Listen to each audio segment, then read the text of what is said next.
presentations. Our panel is more of us telling a narrative. There's going to be 4 of us talking. I'm going to try and keep mine down to 10 minutes if I can, if I don't waffle on too much. After me, I'm going to sort of set the scene, talk about neoliberalism and the university and precarity. Lisa is then going to talk about our empirical data and link that into the theory on precarity for the project that we did with Massey students in 2023. Matt, then you're going to talk about VSM and the wider context of the longer history, why there is a lack of student voice in universities. And then we've got Micah, student activist and former president of Tira coming in as the piece de resistance, as the student voice.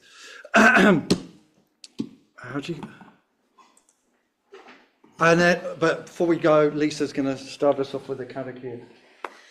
Kia ora whānau, ko Lisa taku ingo, no Hollander ho, no Englander ho, ko motu kairangi whenua tapu. My name is Lisa Vonk. I am of Dutch and English origin. I am a Pākehā here in New Zealand. I grew up in Miramar, which is the absolute best place in Wellington before it died, as our panellist was joking this morning. And so this panel is all about the politics of teaching and learning, and it's all about kind of the sort of material realities of education in New Zealand. And we are based in Hami. We are on the lands of the Rangatane people, and we are at a conference where the theme is disruption. And I wanted to start off by sort of, I guess, setting an intention for the panel that what we're doing here is that we are disrupting colonial, we're disrupting extractive, and we're disrupting neoliberal ways of doing teaching and learning kind of collectively. So you must kind of excuse my pronunciation, I'm just learning. But let's start with a karakia just to kind of set our collective intention to bring our kind of mahis together. Let's go. So, tōkoa te wairua ki rere ki ngā taumata. Hai ara hai e tahu tātou mahi. Me te tātou whai e ngā tikanga a rātou mā, kia mau kia ita, kia kore ai e ngaro, kia pupuri, kia whakamaura, kia tina, hui e, tai ki e. Thanks, team. I'll pass back to you. Kia ora, Lisa. Thanks for that. Now, precarity, neoliberalism, the university, some depressing shit after that, uplifting karakia. So yeah, the wider context of our research is, the neoliberalisation of employment, something that I'm sure you're all familiar with, the decline of unions, collective organising, and the decline of secure work, the jobs for life narrative that was only really a reality for white men in the 20th century anyway, but it's becoming reality for us all now.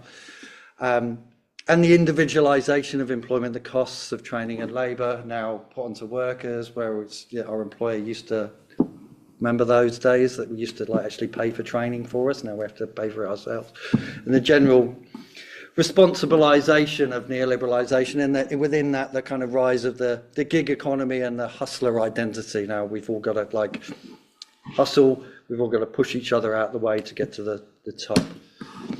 And drawing on Standing's the precariat as a new kind of transient form of class without any kind of cohesiveness or long-term class identity, characterised only really as a collective by their chronic insecurity, low status, social isolation and alienation from their labour, and the seeming impossibility of escape and the psychic elements of that, the hopelessness and the declining mental health.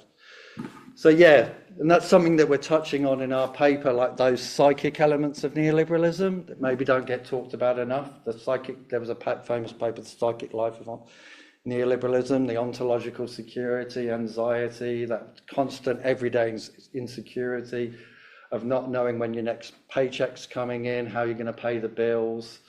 And I should have got that one, shouldn't I? And then that kind of permeates now, not only from employment, it's kind of linked from employment, but it's then permeates through to everything. Every part of life now is precarious. Like we just turned on the news this morning, and there's, you know, Iran's being attacked by Israel, and, you know, there's a plane crash, and it all, and there's every other day there's some fires going on, like huge, bigger and bigger fires, constant political instability. But in our more personal lives, there's, yeah, housing. It's everything, isn't it? So what we're arguing with in our paper is that kind of the entrepreneur, although that's kind of associated normally with, you know, business owners starting up a business, taking risks and stuff, it's becoming the defining identity of our times, right? It's a kind of way of coping. It's a way of bringing in ontological security and certainty in these uncertain times. And the university then becomes a real nexus for that, because it's all about sort of buying an ability, buying a skill, buying a course, buying a career. Because, yeah, Foucault's main thesis around neoliberalism was the rise of the entrepreneurial self, the view of the self as the ability machine. You invest in yourself rather than old entrepreneurs in the 20th century and longer ago would invest in factories, would invest in materials. You know, these days we invest in ourselves to become entrepreneurs of the self. So then students then can use universities to add those skills to increase their self-capital. So this is the thesis of our paper that we submitted. We're waiting for the reviews, hopefully, fingers crossed. From these interviews and focus groups and survey that we did with students that Lisa's going to talk more about, students at Massey. And it's kind of like this entrepreneurial self leads to the kind of responsibilization, the students taking individual responsibility for all these structural causes that are then backgrounded. They see it as their own responsibility. If they're not getting good enough grades, they're not making enough money to stay at work, they're not getting a good enough job, or they're not, you know, doing well enough with their unpaid placement or what have you. They've got all these different kind of pressures piling on them, and they almost don't have a way of, like, any space to breathe or think. So they take on this kind of entrepreneurial identification as a way of kind of providing certainty and providing a kind of structure for their lives as well. But there's also the bad side of that, is there's extra forms of unpaid labour that Lisa's going to talk about. And the background for this, obviously, like the Green Party and the now defunct NZUSA did a report, People's Inquiry into Student Wellbeing in 2022. The structural factors are really severe in New Zealand. They found that students are paying over half of their income as rent, and that they're getting shitty housing for that, paying that half their income. They're suffering from food insecurity, amplified inequities for disabled Māori and Pacific students, and decline in mental well-being.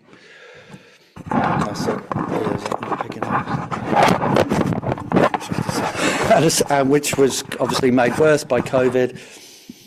And also then another report I was involved with, the Elephant in the Room report as well. Students and academics aren't so, there is no distinction anymore. A lot of the teaching is being done by postgrads, and they're very precarious. A lot of them, two-thirds had held, multiple contracts in 12 months. Higher than average stress and poor mental health than your average academic. And financial need, a significant pressure to take on more work, even though they're getting shafted by it. So we're drawing on people like Taylor, who's looked at the situation of students in the UK. She's talking about how they're learning to walk the wire. Universities, rather than a kind of place of escape from precarities, becomes a staging ground where young people get trained in being precarious, future precarious workers, prepared for precarity that will characterize their later adult lives. And not only that, but the university systems, rather than alleviating that precarity, they're actually contributing, they're amplifying it. Because of that corporatization of the university and the commodification of tertiary education, universities have got those pressures to be export earners. They're increasing student fees, they're passing on that precarity. they're pushing it onto the students, they're cutting the staff, degrading the students' learning conditions. And yeah, and universities as well were, you know, pioneers of precarious employment models. You'd think that would be like one of the places where there might be a bit of a kind of refuge from the market, but no, they're actually, on their staff, they were the one with the leading organisations, I think from the early 2000s onwards, when they started using these fixed term and casual contracts, and now they're one of the leading sectors for the use of these. So yeah, these were our aims or research questions for our research. How is paid work and precarity impacting studies and well-being? What's the relationship between those different dimensions of precarizations? What are having the most negative effects, and what strategies and solutions can help? In our university systems, helping or making precarity worse? Spoiler alert, they're making them worse. I'll hand on to Lisa. Kia ora. So I'm going to talk a little bit, sort of offer you some empirical insights into the kind of precarity that Leon was talking about, and what it's going to do is it's going to set up the conversations that the kōreros that Matt and that Micah have, just because it gives a little bit of context as to how student voice is curtailed, right, and the reasons why student voice might be curtailed. So the data we're drawing on involves 20 qualitative interviews, 3 focus groups that we held over Zoom, and a survey we did that had 92 respondents. So what we did was we started off with focus groups, and then from there students kind of helped us identify what was important, and maybe when we're talking after the panel they also sort of offered us some solutions, right, that we can advocate for as educators. We also spoke with sort of key stakeholders, Student Association and the Wellbeing team. So just a little bit of context for those of you who aren't familiar with Massey. We're somewhat distinct in relation to other New Zealand universities. Over half of our domestic students are part-time students, which is quite a bit higher than the other universities in Aotearoa, New Zealand. And sort of another kind of, you can see the statistics around gender and ethnicity at Massey, but also somewhat interesting and novel and different compared to other universities is the age. More than half our students are over 25, which is something quite different and novel, and that impacts the experiences that students have. Yeah, so that's really important to keep in mind when you're looking through our data. So our study demographics don't quite match that. Most of our respondents were full-time students, although as you can see from my little pie graph, Leon and I aren't statisticians, so I'm so sorry it doesn't look very pretty. But yeah, so most of our students were full-time students. The vast majority of survey respondents, and I should have put here the interviewees we had no financial support from their family at all, yeah. So they were sort of depending on themselves, making it on their own. Survey respondents, we mostly spoke with distance cohorts, so people that were studying via distance study, and the interviews we spoke mostly to internal students. Yeah, so that's that. So, okay, the big question is just how much are students working? When we started this, the only sort of data about how much students were working we could find came from the Ministry of Education, and they had studied what they refer to as work intensity. They didn't have sort of number of hours that students were working. What they had was sort of dollar figures. They were able to estimate how much students were earning and kind of extrapolate from that whether they were doing a lot of work or not so much work. The most interesting finding I think that came from that was that it was Māori and Pākehā postgrad students that were doing the most work, the most intense work. And they did find that there's a correlation between high work intensity, and I guess this is perhaps counterintuitive to those of us that sort of teach or that have been students, and a lower course completion rate. And there are all sorts of reasons for that. It's not just work, right? It's socioeconomic factors, it's other things as well. But that is quite significant. So what we did was, one of the things we did was we asked students just quite literally how much they were working. Keeping in mind at Massey we say that any course you take you should be spending at least 10 to 12 hours on, so built on top of your paid work you've got your study, and that is sort of part-time, you're doing 2 papers, that's at least 20 hours a week. So most of our part-time students were actually essentially full-time workers. Yeah, you can see they were sort of grouped in that 36 to 40 hours a week of work. And even our full-time students, the bulk of students sit from sort of doing 10 hours to 30 hours. Yeah, so they're doing quite a bit of work. And I think that's really significant, yeah, because it's something that is actually taking up their time, and as I'm going to show, it's causing them stress. A couple of big picture findings. 59% of our survey respondents felt that quite simply they just didn't have enough time to study as much as they would like, and almost half of the survey respondents were disappointed with the grades that they got. So they wanted to be doing better, and they could kind of see that it was their work. It was not having enough time that was impacting on those kind of grades. Something that really, I think, surprised Leon and I, and is really worth considering, that it's not just having a job that takes time, it's actually getting a job that takes students a considerable amount of time, yeah? So to get ready to be a worker takes up heaps and heaps of time. So I've got a quote here that kind of from a participant that allows me to make 2 points. She told us, there was one job application for Kmart that I did. I applied and they were like, well, can you make a video CV introducing yourself? Had to be 30 seconds, and it had to be a video about yourself, what you do and why you were interested in working at Kmart. And then a written cover letter needed to be sent on top of that, yeah? And lots of students had different stories about the time that they spent actually finding work. Particularly Wellington-based students remarked that it was quite a competitive job market, so they were sort of struggling to find jobs.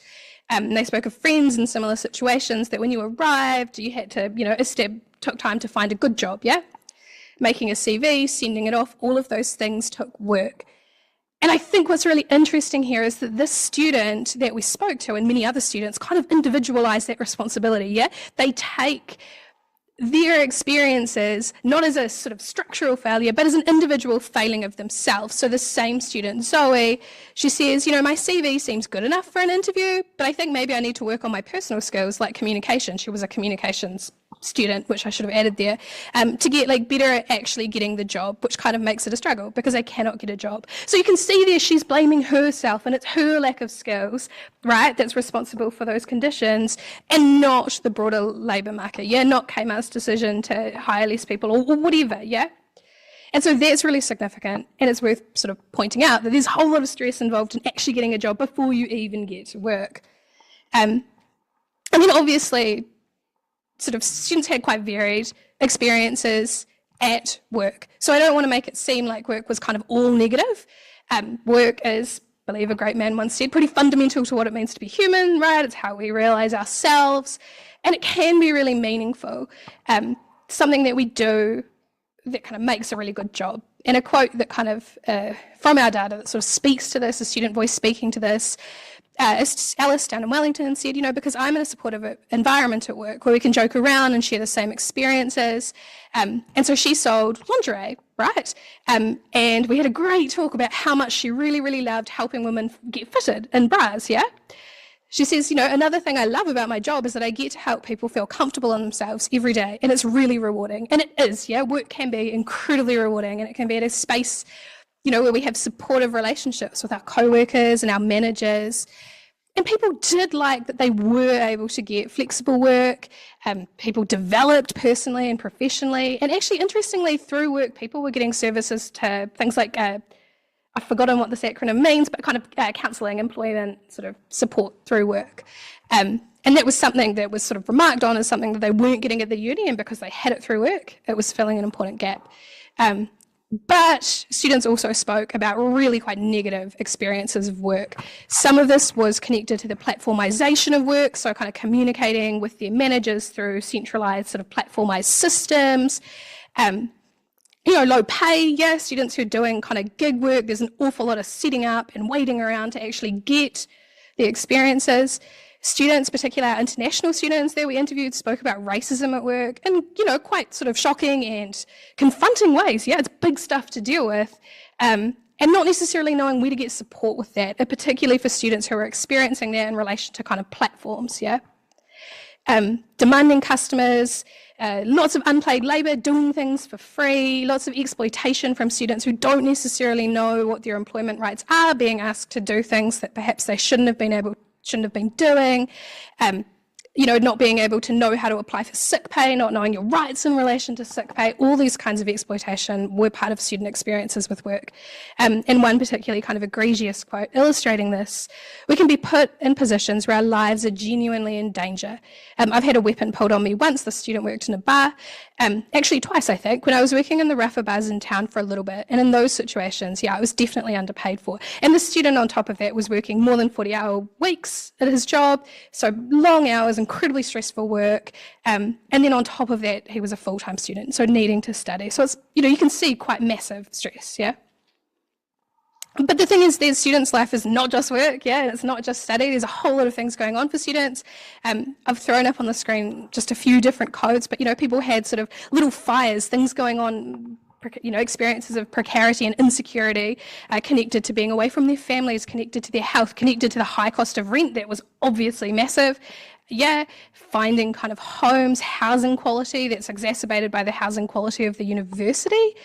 So speaking about the hostels down in Wellington, a quote here, I know people who got COVID 3 times just living in student accommodation because everything is so condensed. It's really easy to get sick in that environment. And then when you do get sick, it's not great for your mental health, right? No one feels good when they're physically sick all the time. They're working long hours, taking time off work costs. So, there's all these like really complex decisions. And all of this is happening. We did our interviews in 2023 against the context of COVID, which was a massive time of upheaval and insecurity. Just to read this out, my university experience was kind of stolen from me because of COVID. I had 4 weeks in my first semester in 2020, and then we went into lockdown. And having not been a social butterfly, going out partying and meeting people during O Week, that meant that I didn't have any connections when we went into lockdown. So that kind of speaks to the just intense stress that students were under. And remember too, just particular to the Massey environment, is that many of our students are older, many of our students have lives, they have children, and this all leads to stress. So I think this is particularly kind of illustrative of the sense that everything in your life is on fire all at once. A student told us in the survey, we asked a question, what's stressing you out most right now? And the student said, I have chronic pain, a neurodiverse child. I work full time and I'm trying to find time for study. But it's difficult because I also study with ADHD, work commitments, my son's behavioural issues, lack of sleep and pain. And it's just the sense of everything being on fire at once. And interestingly, in response to that question, what's stressing you out most right now? 43% of the responses were like this. They were just sort of a laundry list of things that were just really intense going on in their lives. And so, there's this sense of just constant stress. Just a sense, this is a postgraduate student, it's just a sense of constant fatigue. You don't get the ability to just stop and enjoy anything. Sleep, family, friends, engagement in sport, everything just goes by the wayside. And this typifies the sense of stress that people were under.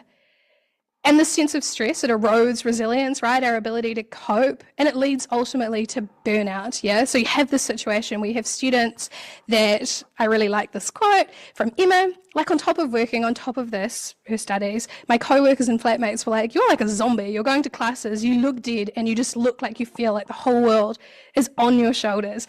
So you have this sort of situation where your students are just absolutely taxed. And then you have your academics, right? We're all on precarious contracts as well in the exact same sort of situation. So it's kind of a zombie leading the zombie, And so this burnout really matters, It impacts people's social roles and it impacts people's identity, So being under that stress all the time, it means that we don't fulfill the things that we kind of feel like we should be doing because of our age or because of our gender or because of our cultural roles, We can't show up in our communities in the way that we want to. So how is the university doing? Quite sort of varied answers to this one, I think. In one way, most of the survey respondents sort of said, my lecturers and tutors are understanding when I need an extension, which is awesome, it's a good thing, But a sort of more complex picture emerges when you look at the qualitative data. There are many individual staff who are doing an awesome job of supporting students, but the qualitative data suggests quite varied experiences because, people speak of being declined extensions, really kind of traumatic relationships with uncaring staff were mentioned for postgraduate students. Many of them were suffering from sort of having an unpresent supervisor, feeling like they lacked that kind of constant body, which makes sense when you think that at the time that we were kind of conducting the research, many of these people's jobs were quite under threat. There was a real lack of awareness about where to get help if you were struggling with your mental health beyond lecturers, and there was just a sense that the responsibility for getting help and for knowing the kind of avenues that are available to you for support with your health or for your mental health, or you sort of had to know yourself. And there was this sort of widespread perception that the counselling students and other support services at Massey were inadequate, yeah? Either inadequate because they'd heard stories of them being inadequate in the sense that they weren't very good, yeah, whether they weren't very culturally appropriate or whether people had had bad experiences with them and they'd sort of heard that and that put people off, or inadequate in the sense that people just felt that there wasn't enough time, yeah? Sort of students spoke of having a 1-month waiting time to get support. This quote from an undergraduate student absolutely breaks my heart. I personally haven't gone to the Massey counsellors because I believe that they're so busy and put under so much pressure. Massey need to employ far more counsellors than they have. I feel like while my issues might be important, there are those that need the help a lot more than me. Yeah, so you can see students again individualising the responsibility for structural failures. Yeah. And there's just this sense that, yeah, the university just doesn't take students' lives into account. So it was quite predominant in the data. Placement requirements were sort of cited as something in particular that was hard, and this was particularly more pronounced in the kind of more competitive programs, the sort of Doctor of Psychology and the vet programs. It was sort of more pronounced in those more kind of competitive programs. Okay, so what is the university doing? Well, as I said, at the time, they were kind of cutting courses, yeah, and there was a sense of cuts across, and that adds to the sense that everything is on fire, yeah, and there's sort of a widespread sense that actually the university wasn't doing enough about it. It caused real stress. I don't want to take up too much time, so I won't read these quotes. But essentially it's kind of cuts in every aspect of the university. One of these students was talking about how even her sort of lab supplies, yeah, it was just access to the things that she needed to do her research were just being cut.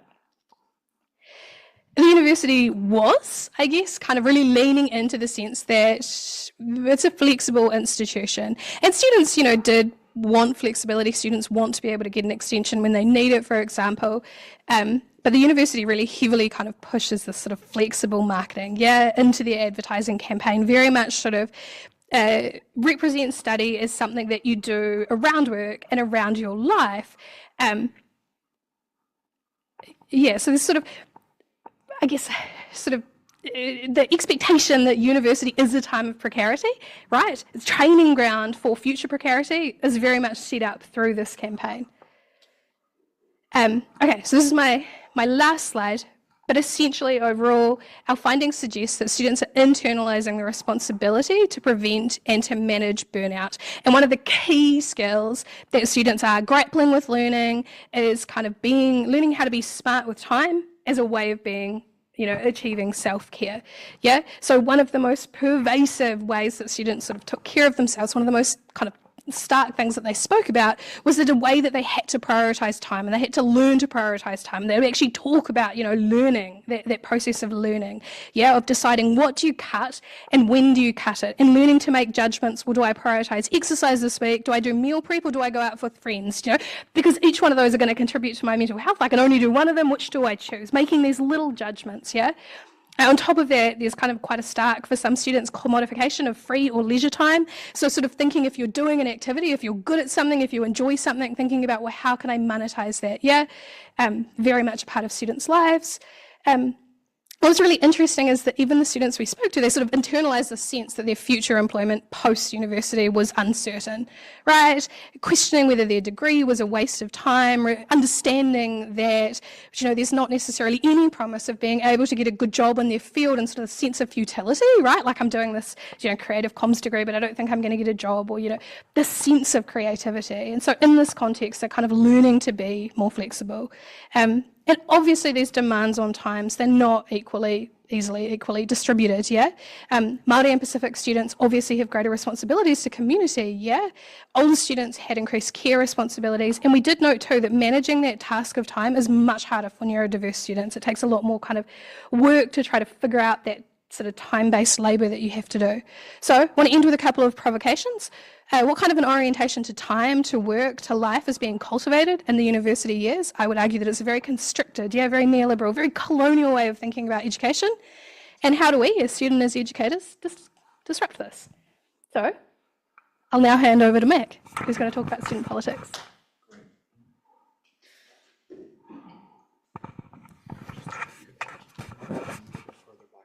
Okay, okay. Do you think it's okay if I stick it in there, or should I just be holding it? It should be fine. No.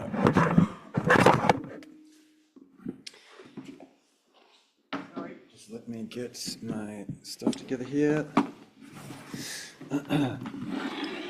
Thank you so much for that, Lisa, for explaining that incredibly important part of piece of research, and something that really only you guys are talking about, I think, in New Zealand. Thanks for the intro. My name's Matt. I'm a TU delegate and tutor at Massey. Back in 2023, I tried to be a bridge between TU, the staff unions, and the Students Against Cuts group that was active in Parliament in Wellington and part of a larger movement at Vic, Otago, and Auckland Uni. And I was mostly doing union mahi. I teach at Massey, and I'd submitted a doctorate around mid-2023. And so this meant that I could present as a student activist and not fall afoul of Massey's staff comms policy, which discourages academics from speaking outside their area of expertise. And I'd suggest we're all experts because we all live in this. But I've been bouncing in and around Massey for a while now, since about 2008, and I was involved in the Student Association back when I was an undergrad, when it was called MUSA, so I have a little bit of institutional memory. And honestly, until 2023, I thought the days of student protest about uni-specific issues were more or less done, at Massey at least. And these two images here are interesting to see together. The image on the right, your right, is, yes, the image on your right is probably the biggest protest event that ever happened at Massey, the Reposition My Arse protests of 1999 to 2000. And that campaign was in response to a restructure that absolutely dwarfs the one that started in 2023 and is ongoing today. About 60 staff were lost in 2000, and hundreds of students turned out to protest this. The pic next to that is one of the Stop the Cuts protests from 2023, and that image is not representative of the number of people marching. We'd forgotten how to march, and people were spread out, but it trailed all the way back to concourse. Not as big as Reposition My Arse, but definitely comparable. And it's hard to precisely quantify the staff cuts from the destructure that began in 2023, because so much of the workforce is casualised and fixed term. I've seen estimates that we've lost more than 600 staff at this point, and I think that's probably quite conservative. And although nobody wants to seem to say this, I would say this is quite clearly the largest tertiary redundancy exercise in New Zealand's history, and the biggest restructure in Massey's history, at least since it went multi-campus. I'm going to talk really briefly about the successes and challenges of the Students Against Cuts movement. I'm going to introduce some concepts to frame what Micah is going to talk about, his experiences within Te Tira Ahupai. But Micah is the person you want to hear here. His perspective is extremely valuable. Nobody else is providing this perspective, and he has been through some stuff. Okay, so in the space of about 5 or 6 months, SAC managed to organise the largest protest seen on the Palmerston North campus since 2000. And this movement showed that students can be mobilised very quickly. And all it takes is a small group of committed people who are willing to work over the long term. Some of those people are sitting in this room now, today. Mobilising students about something they care about isn't that difficult. The problem is sustaining resistance over the long term or beyond the latest crisis. At the start of 2023, the Student Association was doing pretty much nothing. The Student Magazine was reporting pretty much nothing, and students knew pretty much nothing about the cuts. And it wasn't until SAC got active that the Student Association, Te Tira Ahupai, decided to get involved. And this was expressed to us in self-interested terms by the general manager at the time. It wasn't, we need to be advocating for students because it's our job. It was more, we can't be seen to be doing nothing. So it seemed like optics was part of the motivation right from the start, at least as it was expressed to us. And while the GM of Te Tira Ahupai was very supportive initially, that support disappeared quite soon after the first protest event. Students had the impression that some kind of pressure had been applied by the university. It was very strange that the general manager was in all of these meetings and seemingly enacting an influence on student reps. Back in 2008, when I was in MUSA, the GM would have been nowhere near anything that involved the executive, and if they did try to attend these kind of meetings, that would have raised some serious concerns about managerial overreach. Aside from alerting students to this crisis and what it would mean for them, SAC also had an influence on the consciousness of the Pāmi community, connecting the decline of the CBD with the material situation of students, what Lisa has been describing. So there are various reasons why students don't come to class and campus quite as much anymore, but the reason they don't spend money in the CBD is very simple. They don't have any money. We've spent the last 3 decades either removing or restricting access to student support. They do not have any money to spend in local pubs or cafes. At Massey, as with all universities, we've seen a blurring, I would say, collapse of the distinction between governance and management. This was enabled by legislation under the key government. So at present, I think only one member of university council is an academic, the rest are from managerial, legal, business and consultancy backgrounds. Tira and the Tertiary Education Union have no voice on council, and the student representative is elected independently in a process overseen by management and mostly invisible to the majority of students. And this means that management can always position protest as unrepresentative, the same way they position TEU during bargaining, which has about 50% density. That the non-union member enables this argument, and management can say, we represent the 50% of staff who are not union members. In the same way, no matter how big a protest is, SLT can ignore it, which they did. But the main issue is that activism, or just participatory democracy, requires some kind of surplus of leisure, and students are just too overworked and too poor to focus on anything beyond their immediate study and work obligations. And, it's very difficult to see anything resembling student culture today. We don't exactly have a vibrant campus. A concourse can feel like a concrete desert a lot of the time. And this is also related to the material conditions of student life and the corporatization of the student association. And, this is a result of a series of decisions made at the managerial and state level. COVID accelerated it, but it didn't cause it. Okay, so no surprise to say that the biggest challenge is this post-VSM landscape and the removal of the financial independence of student associations. The voluntary student association legislation was introduced to Parliament by ACT MP Heather Roy in 2010. I'm a unionist, so my view is that VSM was the student union's version of the Employment Contracts Act. Its purpose was to silence students' political voices by removing compulsory union membership. This legislation did not save students any money. It did not enhance their rights or their freedom. Prior to VSM, students still had the freedom to opt out of association membership, and the association membership levy is now collected by the university. But its impact on student political agency has been catastrophic.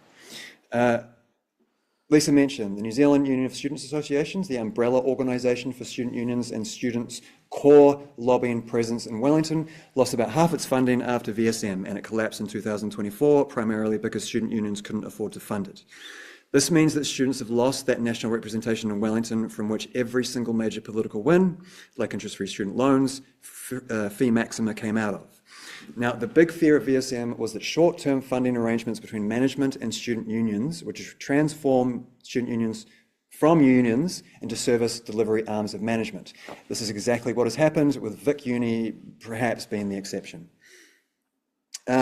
Probably the major achievement of SAC, I think, is that it influenced the repoliticisation of Te Tira Ahupai. And we saw people like Micah working with a handful of others to rebuild that representative capacity.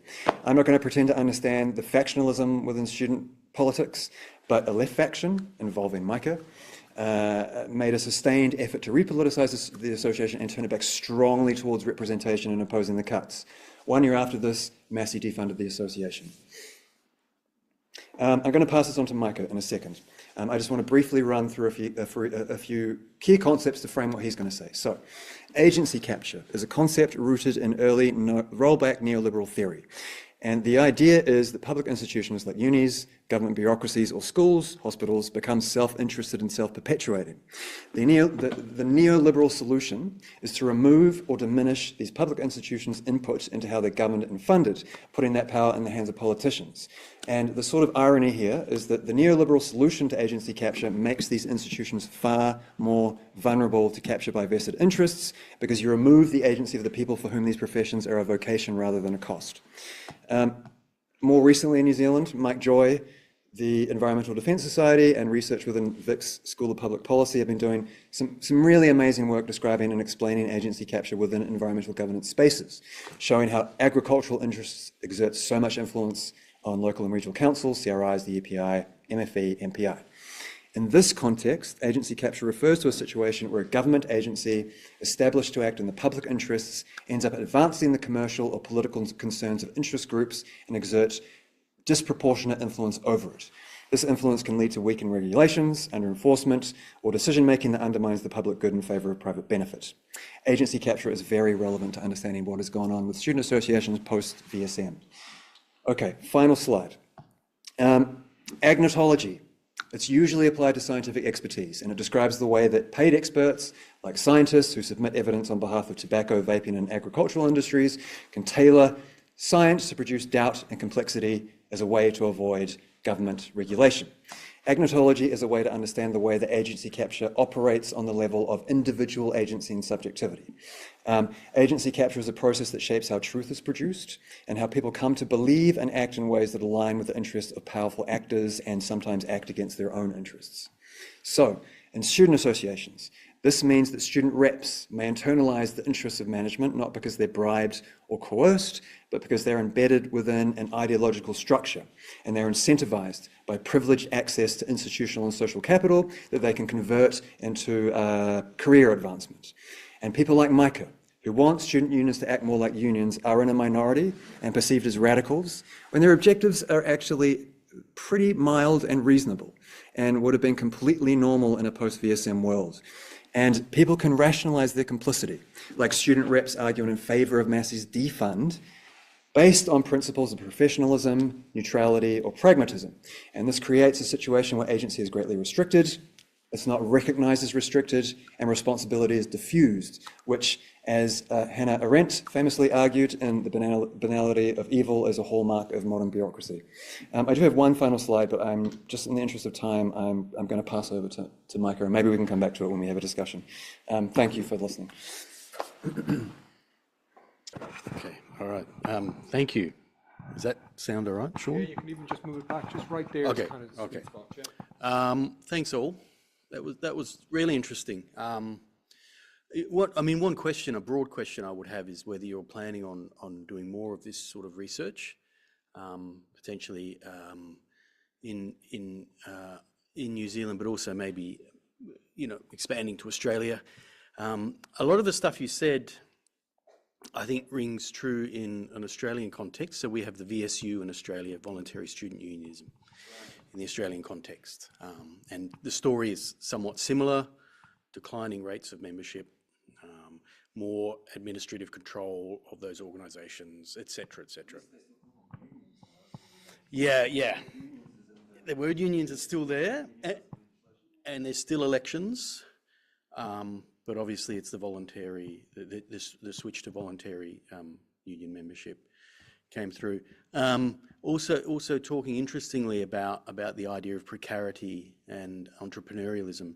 So we're currently going through a merger process between the University of Adelaide and the University of South Australia, and we'll become a giant university.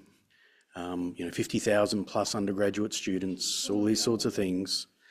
And every one of those students will have to do a common core course, well, 3 common core courses out of a choice of 6. Now, one of those choices is entrepreneurialism.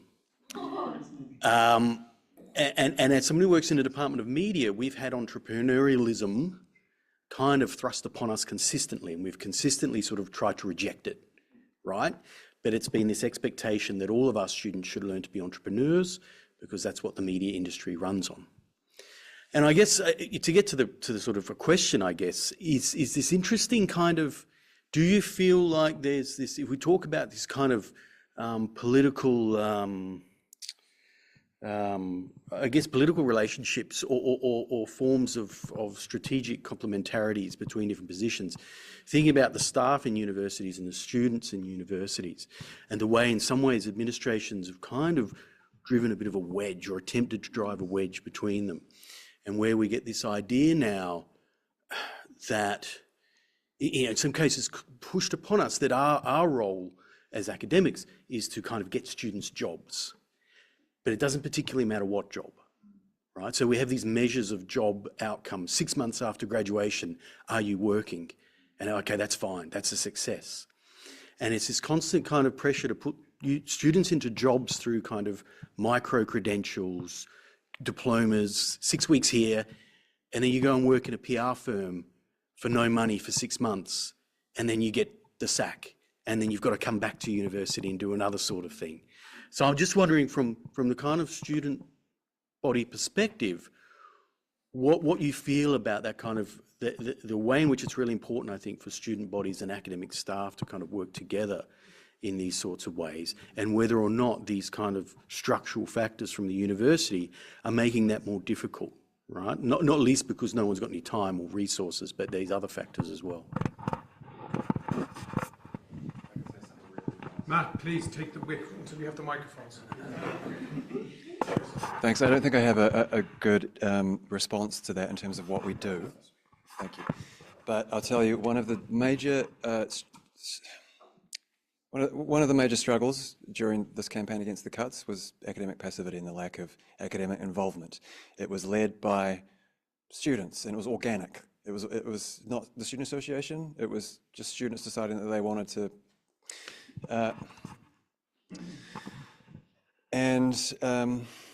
I'm still kind of, and there's not very many people in this audience right now. This issue of the student union and student resistance isn't something that I continually struggle to get academics interested in or to appreciate the value of.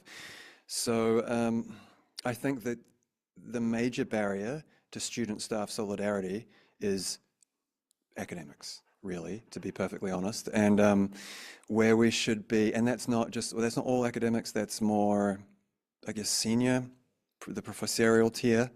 I can think of my own school, one person, other than myself, really got involved, you know? So I don't think, there are certain elements of the academic workforce who their interests are very clearly aligned with students, and I think that's the precarious. I think it's more. I mean, I don't want to exclude anybody, but I think that the precariat, that's the place that academic unions need to be focusing their attention, because these are the people who are most, in a way, they have the most to gain and the least to lose, I guess, you know. But also there are massive barriers to union involvement for those people because they're so vulnerable. That would be my response, yeah. Thank you. I'll just quickly note as well, I think we're experiencing the same thing, kind of student associations with appointments, where the higher up you get, the more kind of neoliberalized your brain becomes, and we're seeing that with a lot of very higher up academic staff who are sitting on these boards and committees who, you know, probably should have the same interests as the, you know, academic staff who are out there doing the teaching, but they're closer up to the management, and I think their kind of values are a little more fused there. There is a really good way to bridge the gap between kind of students and the academic staff, and a lot of that is because the students and the academic staff are also fused, you know, especially for students who are doing work that may not be tutor work, such as our residential assistants. We really need to make sure that the unions are doing a good job at making sure those students are involved and that they are part of the union, and from there we can kind of build that student voice back up. But it does come back to, I guess, union membership and getting more people involved, but management definitely does drive a wedge there. Yeah, just going back to your question about whether we want to do more research in this area. Yeah, we do. Well, I've been trying to get. Sorry, I've been. Yeah, I try because I've moved university. I'm at University of Auckland now. I was trying to get a similar study going. I thought it would be easy, but then I ran into the highly bureaucratic ethics regime there, and I just didn't have the time to put it through. But I do want to get some funding and do that again, and maybe even spread it around to all the universities in Aotearoa and New Zealand. And if you know anyone in Australia that's doing similar research, yeah, please do put us in touch. I've read the odd paper on the Australian sector, on the Australian context, but yeah, if anyone's actually sort of concentrating on this area of student precarity for their career, I'd love to hear about them. I mean, I guess too, in this context, sorry, it's taken 4 of us to answer one of your questions, which is a bit silly. But I guess too, the sort of model at this university by which we do teaching and learning is kind of short, like a series, you know, students are delivered a short series of 5-minute videos on a topic by a kind of lecturer that's repeated over and over and over across semesters. So there's actually very little material spaces in which we as teachers kind of come into contact with students, yeah? So there's very sort of few kind of spaces, and the micro-credentialism model, and I would guess if you're merging 2 universities with 50,000 undergraduates, you know, you're not having internal classes for 50,000 undergraduates, you will use a similar model, yeah, where content is developed and it's repeated and it's repeated and it's repeated, so there's no work for us as kind of emerging academics, because there's no need for us, I guess, to fill that tutor role. But there's also no space for us as tutors to actually kind of materially talk to students, to dialogue, to be in a space outside of, you know, where your conversations aren't recorded, where you can try ideas, you can test, you can kind of work together. There's sort of space is largely, I would say, at this university almost kind of quite absent. Unless you're doing it in the classroom. Yeah, which is, you know, there are increasingly few spaces for that. Now AI is coming as well. It's going to make that even more. There's 2 questions online, Leon. So just Java wants to come on, I think, and ask the question. So hopefully the sound is set up for it to be coming through the speakers. Yes, I'm not sure, you know, the image as well might be tricky, but at least if you can hear the question, that'd be great. Java, do you want to just try and see? Yeah, can you hear me? Yeah, we can hear you. Fantastic. Oh, fantastic. When does that ever work first try? No. So this is really excellent to hear, and I want to have more conversations about this, and I'll leave Leon to tell y'all on my reading group / political organizing group. But I'm particularly curious, Matt and Micah, about regarding like the VSM and the potential to undo it. I know that on the whiteboard at AUSA, that's Auckland University Student Association, they have something somewhere that says, try and look at the VSM and get that undone. So there is definitely, it's in the air, and I'm not sure if it's been in the air everywhere for so long. We've had a change in leadership at AUSA recently, and that's definitely changed the vibe around the place. But with the upcoming election, is this something that we could look at trying to get like a force behind, right? Could we try and get this in the Green Party's negotiations if we are so lucky to have a switch in government? Just because I suspect that there is maybe a little bit more motion than there has been behind it in maybe the last 5 years or so. Yeah, thank you for that, Hoa. So I actually wrote the proposal that Gabriel's probably writing about on his whiteboard up at AUSA. We called it the David campaign because David Seymour, of course, was a big, supporter of the VSM bill initially, but it hasn't gone very far. So what has happened is we tried to create this new national body for student associations, and we thought the first big campaign will be to repeal VSM. And we wanted to do that not through kind of public protest, because to be honest, most students don't really care or understand what VSM is. We wanted to get it in Labour's policy manifesto, so that, if they do return to government, which hopefully they will, next election, it'll be, something that they'll be in support of doing or repealing. However, there's just been so much interpersonal drama at the kind of national level of all these different presidents to the point where it was actually voted down, to my knowledge. And it's not looking like it'll be picked up by the kind of national body because there isn't one anymore. It's looking like Otago University is interested, Auckland University is interested, and VUSA is interested. But I don't think any other student associations are kind of keen on getting involved with that at the moment. The current strategy that I'm involved with, and I probably shouldn't talk about this publicly anyways, is getting it in the Labour Party policy manifesto, because student unions can advocate for it, but we just need to make sure that we've got all the kind of dominoes in place that we can knock it over, and that, the student presidents who are currently active and currently involved in and interested in it can, have a kind of venue or avenue to repeal VSM. Kia ora. Oh, thanks, Java. That was cool. I don't have anything more intelligent to say than Micah does, but yeah, it's crucial that we get Labour on this, because the Greens probably relatively easy to get them to support it. Then it would be, drowned out in a potential coalition. It would be low priority, I would think. But let's keep talking about this in that critical studies reading group. And can I just remark that doesn't Micah look like a young Antonio Gramsci with better hair over there? That's a compliment, by the way.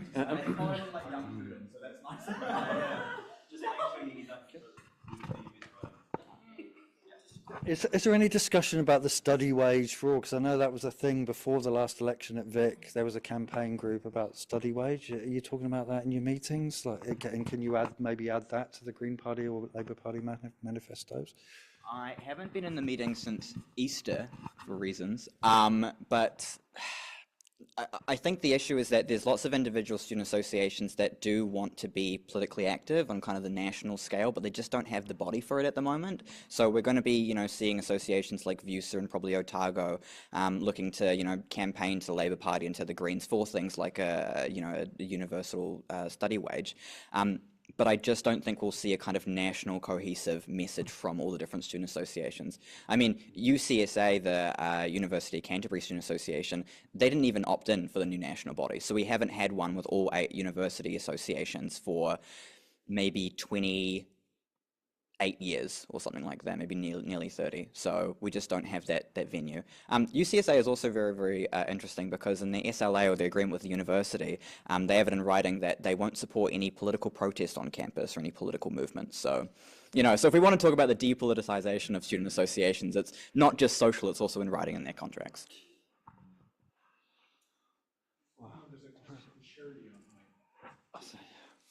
Was that the one about Māori and Pacifica? Just give it a...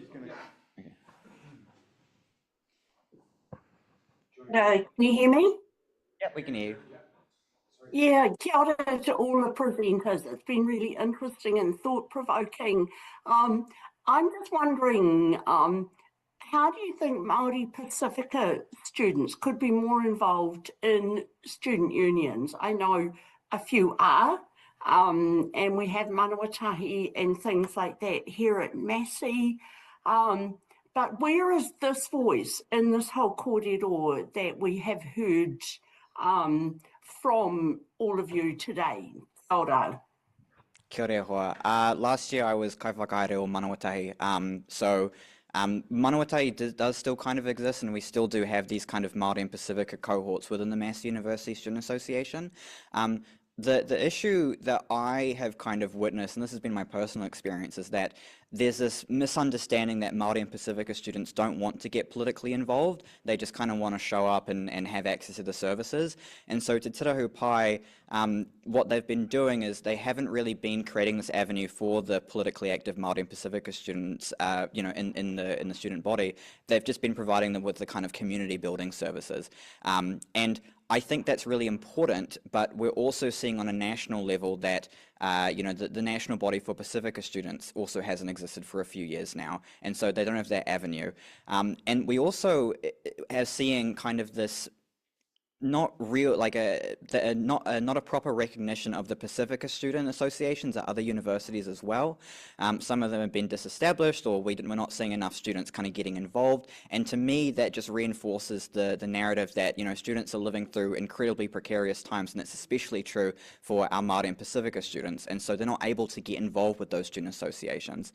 And I think in this panel as well, I can say I'm not Pacifica, but I do whakapapa Māori.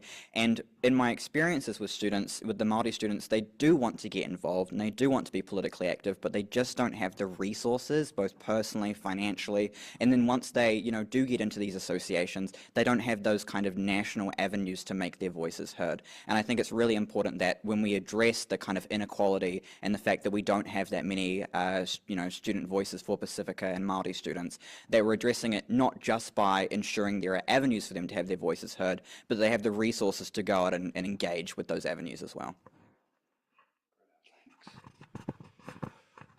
Any more questions?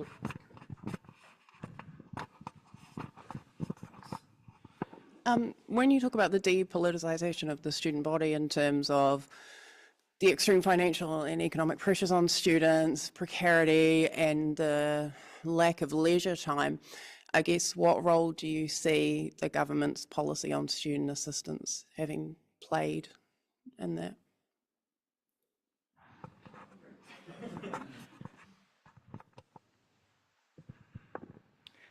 I'm just going to say something very quickly, which is that both Labour and National are to blame, and both of them have continuously underfunded the tertiary sector and left students behind. So we just need to keep that in mind with whatever incoming government, and not expect them to kind of pick up the slack. We do need to apply proper pressure. Yeah, just a quick, coming through from in our data, the student living allowance is a really kind of like punitive system. It really, like talking to the students, it's really That's like, kind of the biggest ask, like out of, you know, the first solution that people go to when you ask about solutions is just some form of study wage. And depending on how people are kind of positioned disciplinarily, they have quite different answers. Some people kind of want tax breaks for students and, you know, they think of it in that kind of way. But essentially just like more like better material circumstances is the absolute the base rung of what people want and need and ask us for. but the system we've got now is like wins. It's like, you know, if you read Graeber's Bullshit Jobs, it's these people that are employed just to sort of like go through everyone's, so they get everyone's accounts. So they even get access to students' accounts. They can go in and take money out of their account if they find out they're working too many hours and they shouldn't be entitled to enough. The money that they're getting, they can actually go in and take the money out. It's unbelievable, and and then the sort of the ones that the richest students are gaming it because all their income comes through assets, so that they can get, so that the richest students are entitled to the living allowance, but then the ones that need it the most aren't, get punished. Yeah, it's a really bad system. So I don't know if people are aware that MSD now, I think probably for about a year, they frame the student allowance as a supplement to an income, not an income. So every single student is encouraged by the government to go out and enter part-time work while they're studying. NGUSA has done research, shows that I think the average living cost payment is like $380. And then against the actual living costs in Wellington, which is like $500 a week or something like that, they're on the bones of their ass all the time.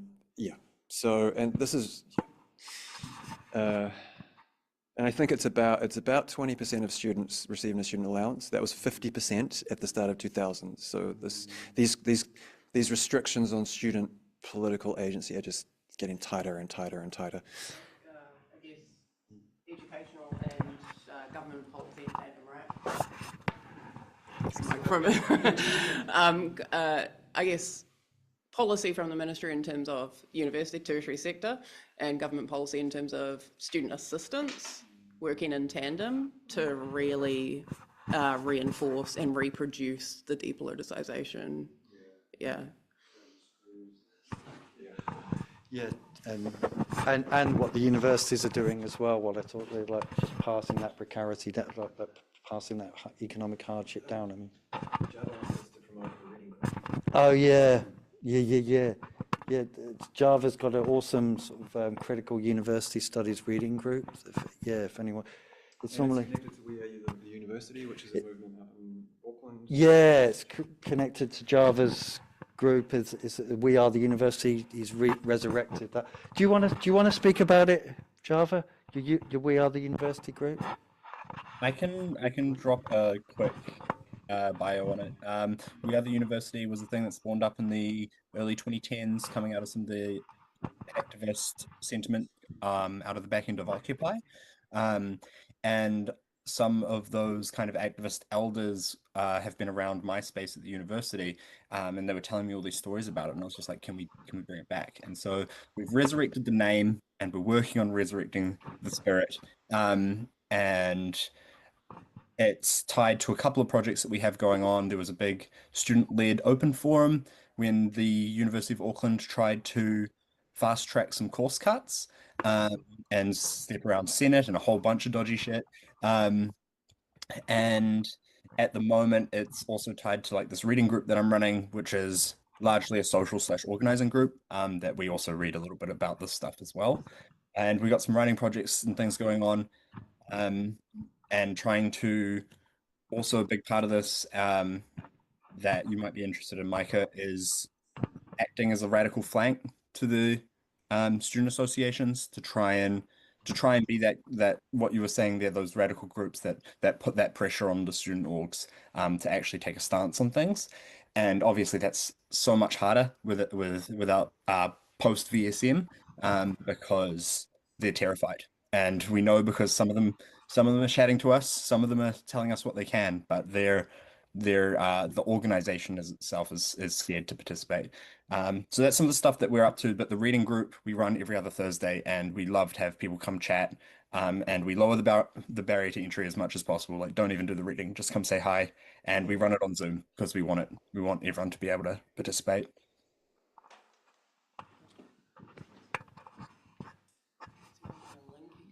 They have a website as well. If you just Google like We Are the University. Do we want to pull it up? You do it, Okay. Yeah, I might ask a question. You'd have another 5 minutes, by the way. Okay, cool. Yeah, because everything started at 3:50.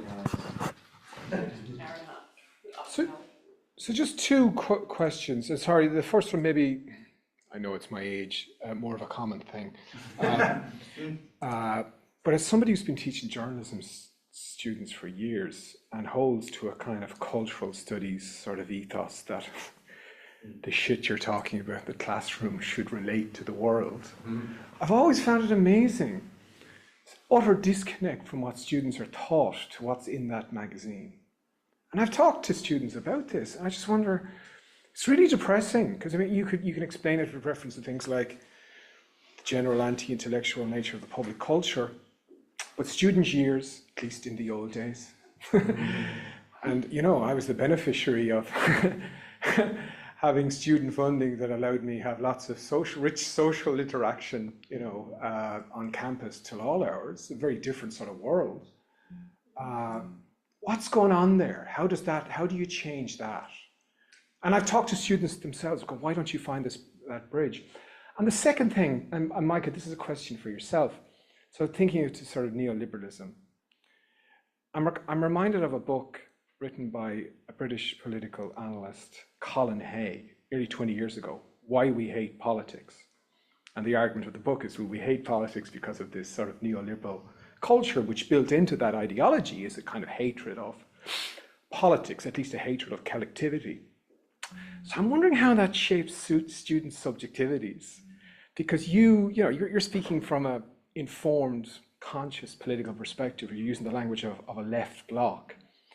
The students who you would see as the opposing faction, so some of those I'm guessing might be members of the ACT party, so they're not. No, they accuse me of being part of the ACT party though. Oh, so I'm just wondering, to what extent do they even, so would they, when you say to them, oh, you're the right bloc, do they go, what the fuck are you talking about? What's this, like they just have gone, what's this left-right stuff?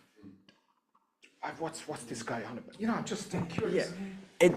It has been really interesting. When I kind of describe the ideological positions of myself and the others last year, we weren't really able to have any kind of proper discussions with those in the opposition. What would happen is we'd put a proposal forward to the board and it would either get voted down or it wouldn't.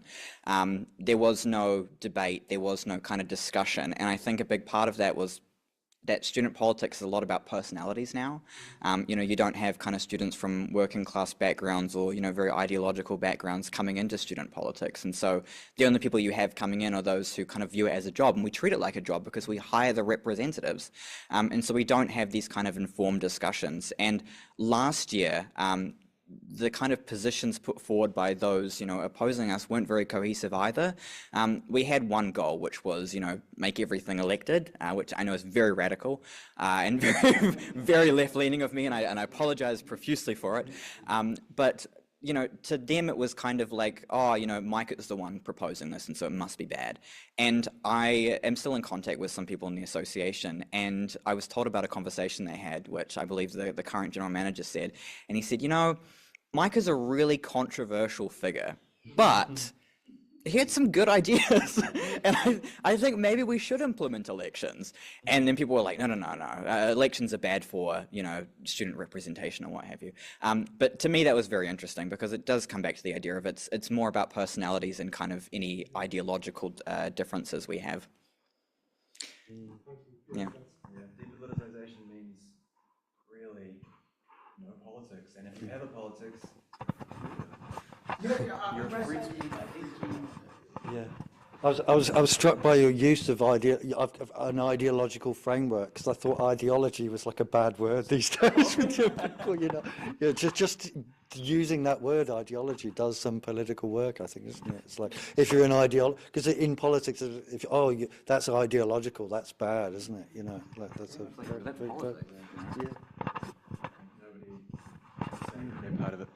It just reminded me of regional councils and how, the right-wing candidates are always the ones who say, I'm beyond politics, I'm a pragmatist. And it's the people like on Palmy Council, Lorna Johnson, who say, no, I'm Labour. And that lack of party affiliation makes it extremely difficult to firstly get passionate about or give a crap about local body politics. And it obscures a whole lot of, vested interests, I guess. And strikes me that something kind of on a lower level is going on within student associations. Yeah. I'll just quickly add something else as well. Sorry, this is long. I gave a quote to Massive magazine earlier this year, and they didn't use it, but it's probably my favorite quote that I gave, which was that a vote once a year is a very blunt tool, and an appointment process is an even blunter tool. And so my argument that I was putting forward is that, even in student associations which do have elections, they don't tend to be very political, VUSA being the exception. And so we need to encourage that not only that we have elections as kind of a bare minimum, but that from that we are seeing, external student bodies kind of engaging and getting involved. For Massey, there's only one political club for the entire university, and I'm the president of it. Whereas other associations, such as at VUSA, they've got, 10 different clubs about a circular economy. And then they've got, clubs affiliated to parties that don't exist anymore. So, they're really active there, and we need to encourage that kind of community at the other associations as well. Are there any other questions, guys? Do you want me to pull up the chat, actually? There's no more questions online.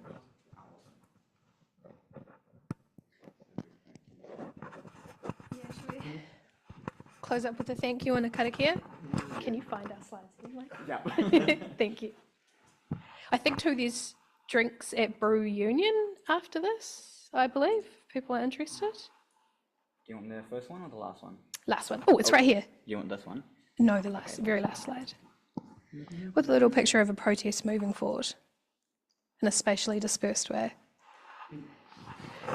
Okay.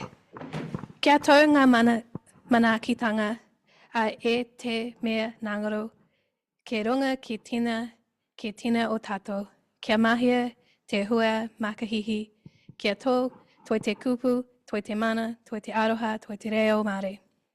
Kia tuturu, ka whakamo, kia tina, hui e, tai ki e. Let's move forward together, make some changes. At the very, very least, maybe a study wage for all. Thank you, and thank you to our online friends too.